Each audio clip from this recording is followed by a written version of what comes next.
Wa gyud ko'y swerte sa gugma. Kagipang biyaan man ko nila.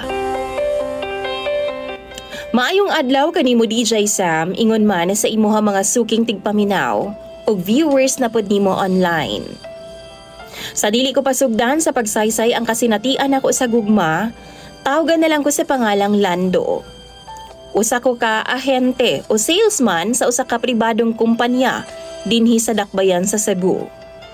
Sa akong pangidaron nga 30 DJ Sam, nakaplagan ko ang babae nga namahimong inahan sa akong mga anak. Nindot ang among pamuyo, malipayon mi. Hangtod nga niabot ang unos sa akong kinabuhi ug nahibaw-an na lang nako nga duna siya'y laing lalaki. Niuban pa siya DJ Sam. Sa laktod nga pagkaistorya, nakipagbuwag ko niya. Sakit naman gud kaayo DJ Sam. Ang akong anak nga lalaki naa sa akoa. Samtang ang babay tuwa sa iyaha.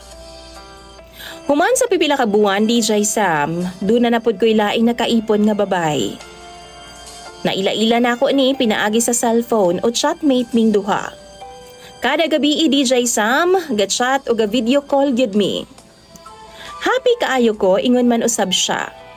Tawagon na lang nato siya sa pangalang Maylin. Taga Cebu sab siya DJ Sam. Si Maylin, buutan, guwapa og sexy. Sa tanto namo nga video call og chat DJ Sam, nagka-develop ay gyud ming duha. Og nagkasinabot nga mag-ipon nami. Pag uli niya diri sa amoa DJ Sam, ako dayon siyang gigakos. Gikisan gyud ako siya bisan sa daghang tawo. Timaan sa akong gisaad diya nga kung muuli lagi siya dinhi sa amoa, terminal pa lang, hagka na nako siya. Nga ako ag yung gibuhat DJ Sam. Taliwala sa kadaghang tao sa terminal ni adtong panahona.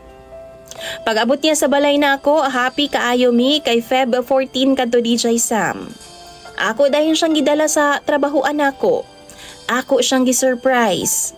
Gihatagan ako siya buwak with wedding ring pa na DJ Sam ha. Tuo gani siya di na ako tumabuhat, pero nahimo na ako DJ Sam during office hour. Happy kaayo siya. Og tungod happy kaayo siya, happy na sab ko DJ Sam. Hangtod gani abot na ang laing unos na sab sa akong kinabuhi. Nakabantay man gud ko niya DJ Sam nga uga na kaayo siya tinagdan ako. Di na gani halos mutupad na akong matug.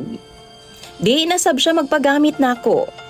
Og permi na lang siyang saputon kung hatagan ako siya gasa inig-uli na ako gikan sa trabaho.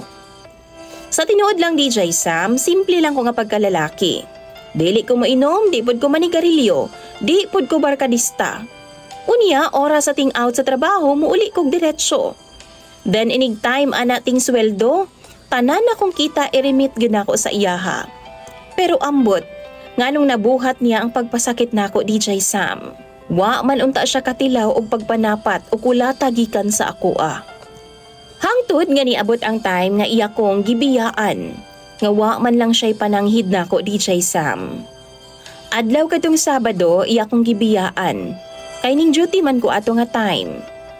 Pag uli nako wa na iyang mga sinina. Og iya daw pananghid sa akong igsuon manarbaho daw siya. Pero akong nakita na lang sa live sa iyahang Instagram DJ Sam, doon na siya'y kaubang lalaki og sweet kaayo sila.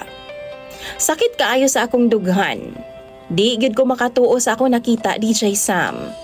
Sige kog hilag og halos wa na ko'y gana nga mukaon. Almost 4 years may nag-uban DJ Sam og di ko makatuo nga nabuhaton niya nako. Sa tinuod lang, si Maylin adunay anak sa una niyang bana. Gusto daw siyang manarbaho aron nga makasuporta siya sa iyang anak. Pero wa man ko magdahom nga maingon ani ang tanan. Kay nisaad man siya nako. Nga di daw ko niya biyaan og binuangan. Kay di na daw siya kakitag lalaki nga sama nako nga walay bisyo. Pero lahi man day ang iyang gibuhat DJ Sam. Gibiyaan man ko niya og sakit kaayo ang akong dughan. As in, pasensya na DJ Sam kung ingon ani ang akong suwat nga medyo wa na magkadimao. Kay bisan sa akong pag-chat nimo, naghilak yun ko. Ako na lang ihangyo kanimo Maylin kung asa ka man karon. Unta, magmalipayon ka sa ubang lalaking gipili nimo. Nga maoy gipuli nimo nako. Dagan kayong salamat DJ Sam sa paghatag pagtagad ning ako ang chat